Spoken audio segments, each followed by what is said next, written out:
আপনাদের সবাইকে জানাচ্ছি অনেক অনেক শুভেচ্ছা।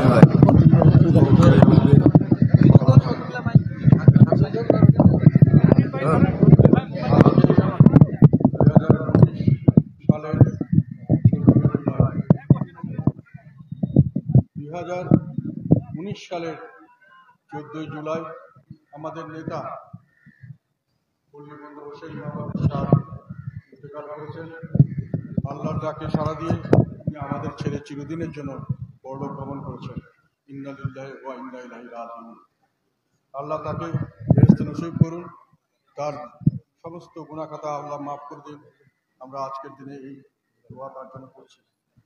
আল্লাহর রহমতে যখন উনি মারা গেছেন, যখন উনি ইন্তেকাল করেছেন, সেই দিনটির কথা আমার এখনো মনে আছে যে আমরা বিভিন্ন জায়গার থেকে ডাক আসলে আমরা আমাদের জানাজায় অংশগ্রহণ করতে চাই। সেই কারণে আমরা একটি একটি করে 4টি জায়গায় আমরা নামাজের জানাজার আয়োজন করেছিলাম। হোসেন মোহাম্মদ এরশাদের জন্য প্রথম নামাজের জানাজাটা হয়েছিল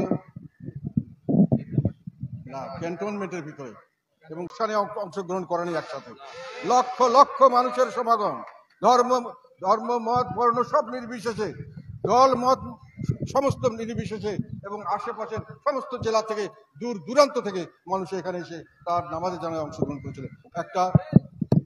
এমন একটি দৃশ্য যে সবাই ওনার জন্য দোয়া করছেন। তো এটাতে বোঝা যায় যে উনি সকলের কাছে প্রিয় ছিলেন।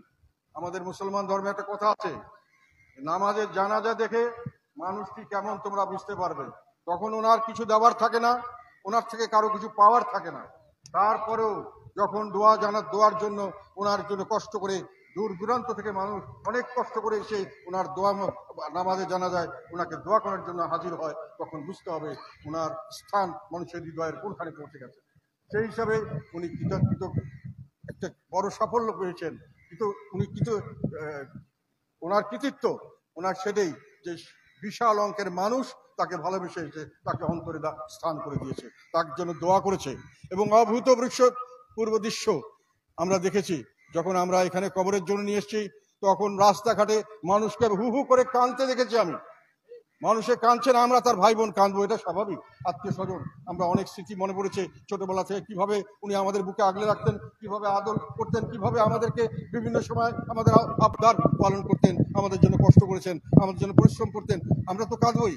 সাধারণ মানুষ রাস্তার মধ্যে আমি দাঁড়িয়ে দেখেছি হু হু করে ওনার জন্য কাঁদছেন। এই যে মানুষের চোখের পানি আল্লাহর কাছে ফরিয়াদ, নিশ্চিতভাবে এটা আল্লাহর দরবারে পৌঁছেছে। আমি নিশ্চিত আল্লাহ ওনাকে ক্ষমা করে দেবেন, এবং ইনশাআল্লাহ উনি এখন পর্যন্ত আমি বিশ্বাস করি উনি একটি নিষ্পাস মানুষ হিসাবে আল্লাহর দরবারে হাজির হয়েছেন। তাকে ডিওএইচএস এর কবরস্থানে স্পেশাল ভাবে জায়গা দেওয়া হয়েছিল এবং সেখানেই তার জন্য ব্যবস্থা করা হয়েছিল। কিন্তু এখানে আসার পরে এখানকার জনসাধারণের যে ভাব, এবং বিশেষ করে যে মানুষের ভালোবাসা, যে আমাদের ছেলেকে আমাদের বুকে রাখতে চাই, এবং সেটাতে আমি কৃতজ্ঞতার সঙ্গে আমি স্মরণ করি আজকে আমাদের মোস্তাফিজুর রহমান মোস্তফা। সে অনেক ধরনের ঝুঁকি নিয়ে, তাকে নানানভাবে ধমক দেওয়া হয়েছিল, অনেক ধরনের তাকে ভয় দেখানো হয়েছিল, তারপর সে ঝুঁকি নিয়ে তার লোক সঙ্গে রংপুরে তার সঙ্গী সাথীদের নিয়ে সে একটা কবরস্থানের ব্যবস্থা করেছে, এবং শেষ পর্যন্ত এখানে কবরস্থান করার ব্যবস্থা। এটার জন্য আমি মনে করি যে এটা আল্লাহর তরফ থেকে হয়তো হয়েছে, হয়তো মোস্তফা তার আল্লাহর ইচ্ছাই পালন করেছেন। হয়তো উনি মায়ের কোলে ফিরে আসতে চেয়েছিলেন, মায়ের কোলে উনি চিরদিনের জন্য রাগা করতে চেয়েছিলেন, ওনাকে আল্লাহ সেই সুযোগ করে দিয়েছে। উনি মায়ের কোলে ফিরে এসে আত্মীয় স্বজন বন্ধু বান্ধবদের মাঝে ওনার চিরস্থায়ী বন্দোবস্ত হয়েছে, এবং অন্যখানে শত কবরের মাঝে হারিয়ে যাওয়ার চেয়ে উনি আমাদের হৃদয়, আমাদের সামনে।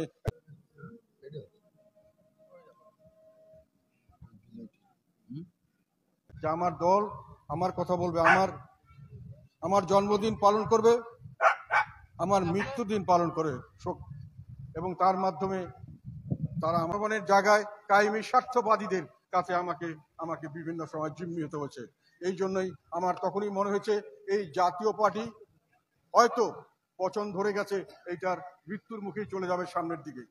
এটা উনি বলেছিলেন যে তথাপি আমাকে দায়িত্ব দেওয়ার সময় বলেছিলাম, আমি তোমার হাতে দায়িত্ব দিলাম, যেহেতু আমি বিশ্বাস করি যদি এটার থেকে উদ্ধার করতে পারো এটার থেকে যদি দলকে সত্যিকার অর্থে আবার জীবিত করতে পারো, আবার সামনে এগিয়ে নিতে পারো, তুমি একমাত্র ব্যক্তি, সেটা তুমি পারবে। উনি এটা বলেছিলেন, আমি মনে করি যে শুধু কথা বলার জন্য নয়, উনি আমাকে দেখেছিলেন। আমার চাকরি জীবনে, দীর্ঘ জীবনে আমি অনেক সংগ্রাম করেছি, অন্যায়ের সঙ্গে কোনোদিন আমি মাথা